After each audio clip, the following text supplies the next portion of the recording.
Hello বন্ধুরা, কেমন আছো তোমরা সবাই? আর আজকের দেখো ওরা দুপুরবেলা ভাত টাত খেয়ে বেরিয়ে পড়েছে বাড়ি যাবে বলে। আর এই শাড়িটা পরে রিয়াকে কেমন লাগছে অবশ্যই তোমরা জানাবে। আর ওকে তো খুব সুন্দর, আমাদের তো লাগছে ওকে।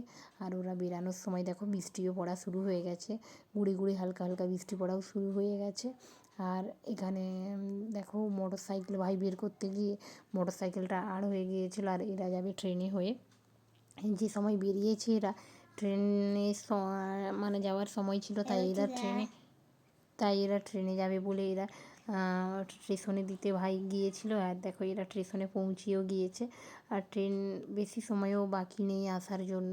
ওরা দুজন তো খুব দিব্যি গল্প করে যাচ্ছিলো, আর যাওয়ার সময় টাটা দিয়ে এসেছিলো, কারণ স্টেশনে হাঁকি দিয়েছিলো ট্রেন আসবে বলে।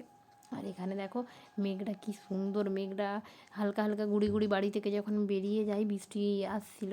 তারপরে ওরা যখন ওখানে স্টেশনে গেল বৃষ্টিটা আর পড়েনি, মেঘটা দেখো খুব সুন্দর। আর কথা বলতে বলতে দেখো এখানে ট্রেনও চলে এসেছে, ট্রেনটা দেখো একদম ফাঁকা। দুপুরে তো তাই একদম দেখো কামরাগুলোতে লোকই নেই বললে চলে, খুব কম লোক আছে। আর আমাদের এখানে ট্রেন কিন্তু খুব অল্পই চলে স্টেশনে। দেখো ট্রেনটা চলেও এসেছে, এবারে ওরা উঠে চলে যাবে। আর এখানেই টাটা বাই বাই। ভিডিওটা কেমন লাগলো অবশ্যই তোমরা জানাবে, আর ভালো লাগলে একটা লাইক কমেন্ট শেয়ার অবশ্যই করবে। এই দেখো দুজন মিলে চলে যাচ্ছে, ওরা কোনটাতে উঠবে ওরা নিজেরাও ঠিক করতে পারছে না।